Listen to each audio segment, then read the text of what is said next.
you tired of living on autopilot? Are you ready to start embracing your one precious life? Welcome to the Wake Up to Your Life podcast. I'm your host, Colleen Odegaard.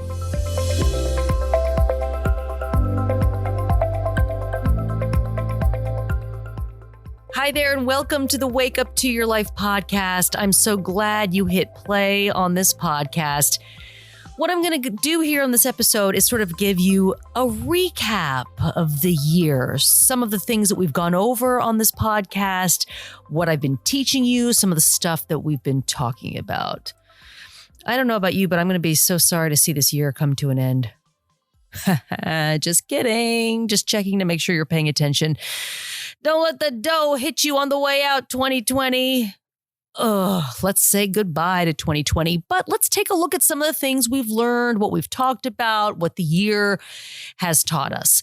So the first thing I want to remind you of that I have been over on this show many times is the importance of looking at your thoughts. You know that I believe your thoughts create your reality. What you think about, you bring about. What you think about and focus on grows in your life. This is why we need to be aware of the things that we think in our minds. If you are walking around with a lot of junky, low vibe thoughts in your brain, there's a good chance you're going to end up with a junky, low vibe reality. However, if you can think positive things that give you energy and expand your heart and make you feel excited and enthusiastic, you're going to end up with much better results. But so many of us aren't even aware of what it is that we think. We're just walking around as if this is all true. Everything that we think in our brains, every thought that we have is true when they're not. You don't have to indulge every thought you have.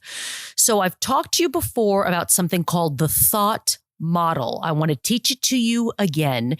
This is something I learned from a coach who I worked with. I hired her to help me get unstuck. And she was trained by Brooke Castillo from the Life Coach School. And she teaches this thought model. Your thoughts, feelings, actions, results.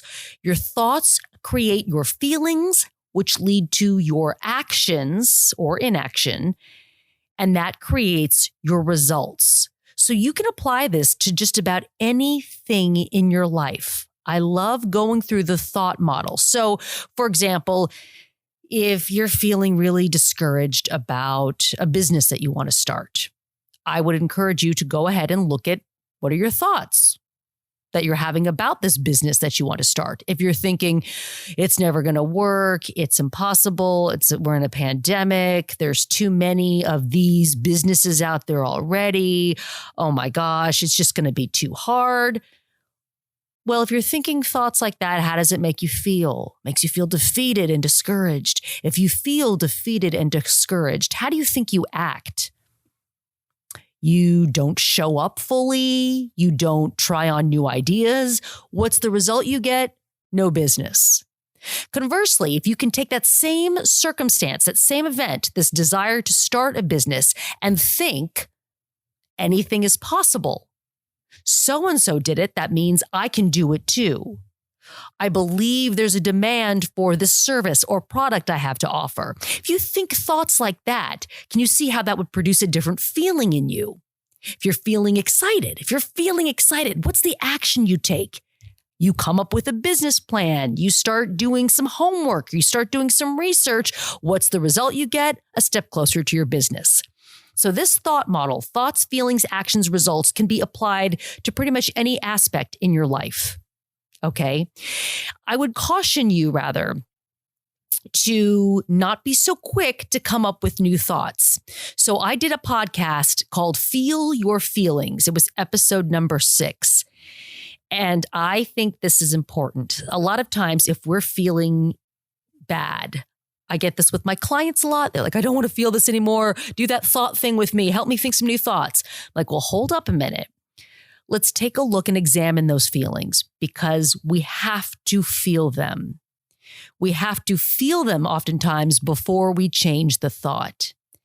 I said in that podcast episode that you have to feel it you heal it, either you feel your pain or you live your pain. And what I mean by that is pain that goes unresolved, unfelt, that you don't express, that you don't work through. It ends up working itself out in some other way in your life. Maybe you're crappy to the people around you. Maybe you're quick to yell, quick to anger. That's how it comes out. Maybe it becomes self-hatred or self-loathing. That can be an expression of pain that has not been felt. So go back and listen to that episode. Feel your feelings, how you have to notice what your feelings are, and recognize too, to be not so afraid of feelings, that you can feel them, you can experience them, and they won't take you down. It might seem like they're going to, that you're going to be enveloped by them, but you will resurface. You will come up on the other side. So to know that feelings are just sort of vibrations in your body, can you experience them like that? And think about times when you have felt anger or embarrassment or grief or disappointment before in your life, and you got through that. Okay, so your thoughts and your feelings, right? We think about what we're thinking about. We get clear about what our thoughts are. This is how you change things in your life. It all starts with a thought in your brain. Thoughts, feelings, actions, results. Don't be so quick. If you're feeling low vibe, don't be so quick to change your thoughts. Let's examine those feelings. They can teach you something. I also did a podcast about showing up for other people, what it means to really show up for other people. Big lesson I've learned in my life. We have to be inconvenienced for people. We should be inconvenienced and go out of our way for other people. Not just when it works in our schedule, not just when we feel like it, but to really go out of your way for people when it's in your heart to do so, and to show up for people when they are hurting and when they are in pain. I promise you, in the darkest times of your life, maybe they've already happened, maybe they have yet to happen for you, but you don't want to do that alone. And we're not meant to do that alone. And when we show up for other people in their pain, what a beautiful way to show God's love. I do believe that God uses other people that way, that he can show his love through the things we say and do for others. So that's something I want you to think about as we wrap up this year, showing up for other people. Even if you think, oh, I don't know, I don't want to say anything, I don't want to bring them down, I don't know, I know she went through that divorce, but I don't want to bring it up. You can bring it up and just say, hey, I know it's been a hard year for you. I want you to know I'm thinking about you. I'm praying for you. I bought you this book. I wanted to send you this text. Let you know I'm thinking of you. Golly, it does a lot. It feels like love to people. It is. It's a loving thing to do. It's a loving thing to do. I talked about when you hate your body, when you don't feel good about your body or how you look. I did an episode with a woman by the name of Ashley Moser from the Renfrew Center in Charlotte. She's incredible, but we talked through what to do when you do not like your body. I will remind you of this. That's a great time to do a thought model. If you are thinking, oh, I'm so fat, if only I could lose 10 pounds, if only my thighs weren't so big, if only my midsection weren't so thick. When you think things like that, how does that make you feel? Makes you feel bad about yourself, makes you feel sad, maybe a little depressed, maybe like giving up. When you feel those things, what actions do you take? Does that inspire you to want to go out and exercise and healthy meal plan? Or does it send you into a platter of nachos? Because that's what it does for me. And then what's the result you get? A flabby body. Thinking, I don't like my body, I've got a flabby body, can land you with the result of that. If you could think something higher vibe, that's believable to you, that is more loving, you're going to feel better, take different actions, and end up with a different experience. I also talked about focusing on who you are, the things you love, the things that break your heart, the things that make you happy. connecting with that part of yourself, less about the body.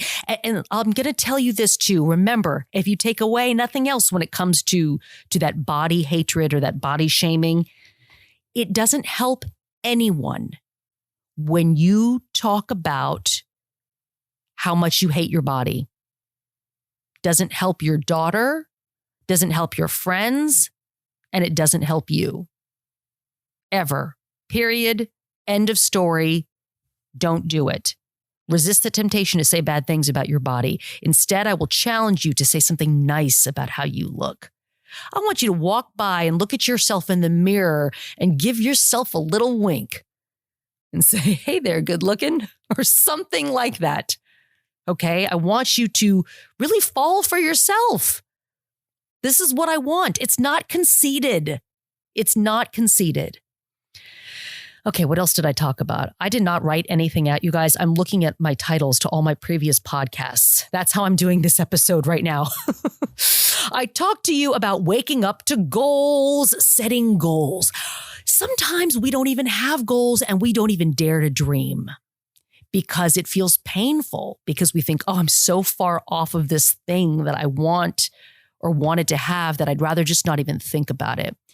But when it comes to goals, I think that we all need them because this is how we get on autopilot. If we don't have any goals or any dreams, we're never looking ahead to anything or looking to improve something in some way, we get stagnant and we get in that autopilot state. We constantly need to be growing and evolving and expanding. So when it comes to goal setting, I told you to make sure it's a goal that you want, a goal that's exciting to you, not a goal that your mother has for you or that your partner has for you or that your boss has for you, but a goal that you get all fired up about. You have to want it. Make it fun. If it sucks, like if you don't want to run a marathon, don't make that a goal. If that's not something that's exciting to you, make it something that's kind of fun to you. And remember that you plod ahead in messiness, right? Even if it's not perfect, you still take a step forward and break it down into something smaller, small, actionable baby steps. That's how we reach our goals. It's breaking it down. Okay, and stop coming up with those noble obstacles. Well, I can't work on my book because I'm just not going to have time with my thriving business that I have yet to get started. Like, don't do that. Just focus on what you can do in this moment. Dare to dream, take baby steps toward your goals. I did an episode of this podcast called Brag Better. I talked to a woman by the name of Meredith Feynman. She wrote a book called Brag Better. And I love what she says about bragging when it comes to your work specifically. She says, look at bragging simply as statement of fact. You're simply stating facts about your work. We need more of this. If you're ever with a group of women and you ask her something that she's proud of accomplishing, a lot of people will hem and haw through that. They'll stammer their way through that. They'll get very uncomfortable. I think we need to be more comfortable with that. Speaking well of ourselves and things we're proud of, things we've accomplished. Say it and don't back off of it. Don't use minimizing language. Well, it really was the whole team. It really took a team effort. No, go ahead and say, I spearheaded this campaign to do X, Y, Z, and it resulted in 30% higher sales for our company. Say it. Be proud of it. Brag better. I talked about what other people think. What other people think. And oh man, that can keep us small, doesn't it? We want people to like us. We want everyone to just think we're so awesome. We're worried what they're going to think about us, that they're going to judge us. It really holds us back in our lives. Talk about living on autopilot, right? That is not living awakened. So when it comes to what other people think, I'll remind you of this, that we have no control over what other people think. We think that we do. Oh, if I'm nice, if I do my job this way, if I give her some homemade bread or a really nice Christmas present, oh, then she's going to like me. We really don't have any control over that. We need to let go of our grip on what other people think. And here's what I want you to care about. I want you to care about what you think. What do you think about what you said or did or how you behaved or how you're showing up in your life? What does your pastor or rabbi think? What does your partner think?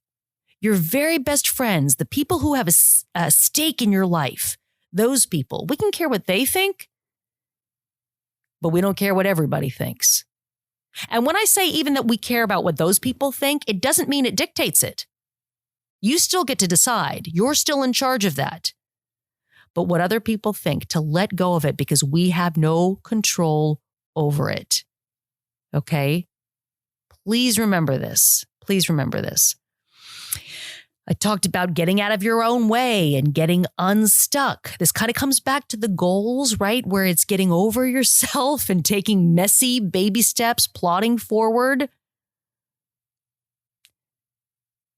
I talked about anxiety and how anxiety can also keep us small.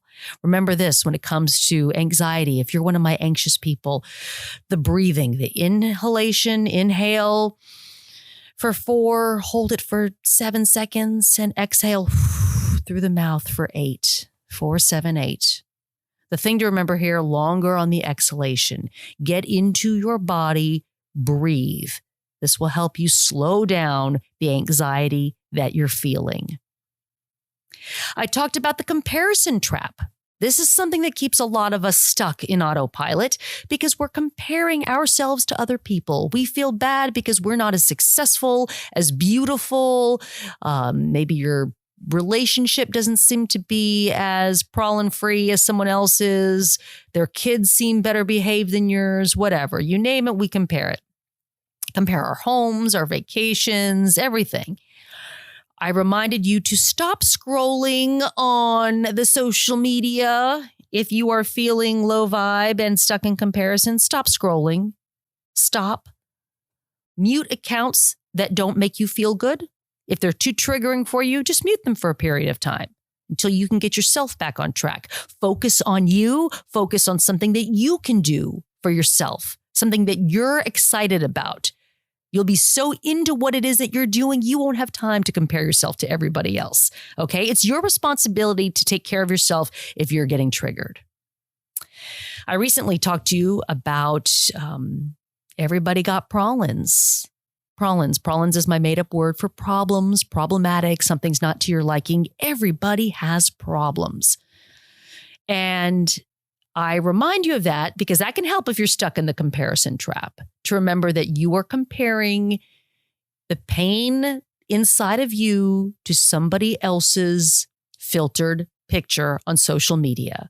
When you remember that those pictures don't tell the whole story, that everybody got prolins, everybody's going through something, it helps you to have more compassion for other people and more compassion for yourself too. Okay.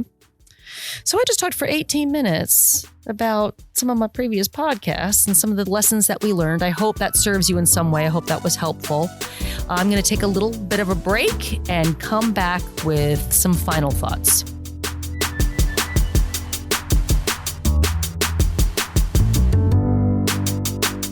A word now from the sponsors of the Wake Up to Your Life podcast. Big shout out to Bobby Sisk Homes team from Nestlewood Realty. If you are looking to buy or sell a home in the Charlotte, North Carolina area, call the Bobby Sisk Homes team. They can help you with this. Something you need to know about Bobby and his team, they also have a staging warehouse, a warehouse full of furniture and art and accessories, so that when you do list your house and put it on the market, they come in and stage the whole thing. They make it look picture perfect. Go to bobbysisk.com, or follow Bobby on Instagram at Bobby Sisk Homes, SISK. This holiday season, shop Black Lion in Charlotte, North Carolina. Black Lion is a home furnishings, home decor store, and it's also a great gift store. It's not too late to get some of those Christmas presents that you need to get checked off of your list. Go to Black Lion. You will be amazed by all the beautiful accessories and gifts they have. You can go to their website, blacklion.com, or check out Black Lion Stores at Black Lion Stores on Instagram.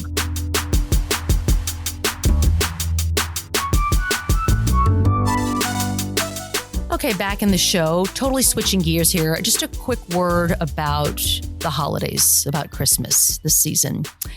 I know that it is very different and it's totally not cool or okay. I understand, but there's not a lot we can do about it. I read this quote and from a rabbi who said, think of this holiday season like a chocolate chip cookie without the chocolate chips. It's different, but can still be good. Isn't that cute? It's like a chocolate chip cookie without the chocolate chips. Different, but can still be good. And I believe that. Even now, I believe that. And you know why I believe that? Because of the hope of the season, the hope that God brings us. This year has reminded us that we are not in control. I think we always know that we're not in control of a lot of the things that happen to us in our lives. But man, were we reminded of that this year in a big way. And I know you might not like that, my control freaks. I know you don't like thinking that you're not in control, but we really got that served to us this year. So this is a great place for us to lean on faith. If you are a person of faith, lean on that. And if you're not a person of faith, let's make a case for it. Because the truth is, you're putting your faith in something. We all do. Whether it is the size of your bank account or the alleged security of your job or in your own ability, your own strength, whatever it is. We're all putting our faith in something. But those things are fleeting, you know? But the love of God is not. So I hope this holiday season you'll take some time to think about that. Read a devotional, read some scripture. If this is something that's new to you and you're not sure where you stand on it, to reach out to someone else. You can send me a DM. I love talking about this stuff. I'll talk with you about it.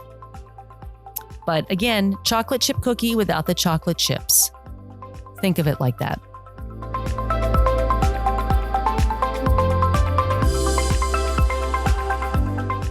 Thanks for listening to the Wake Up to Your Life podcast. If you enjoyed this episode, take a moment to subscribe for free on your favorite podcast platform. And while you're there, would you do me a favor and give this show a rating and leave a review? Doing so helps other people to find this show. You can follow me on social media. I'm on Instagram at Colleen_Odegaard. That's at Colleen_ODEGAARD. And if you're interested in learning more about my coaching programs, check out my website, wakeuptoyourlife.net. That's it for now. Talk to you soon.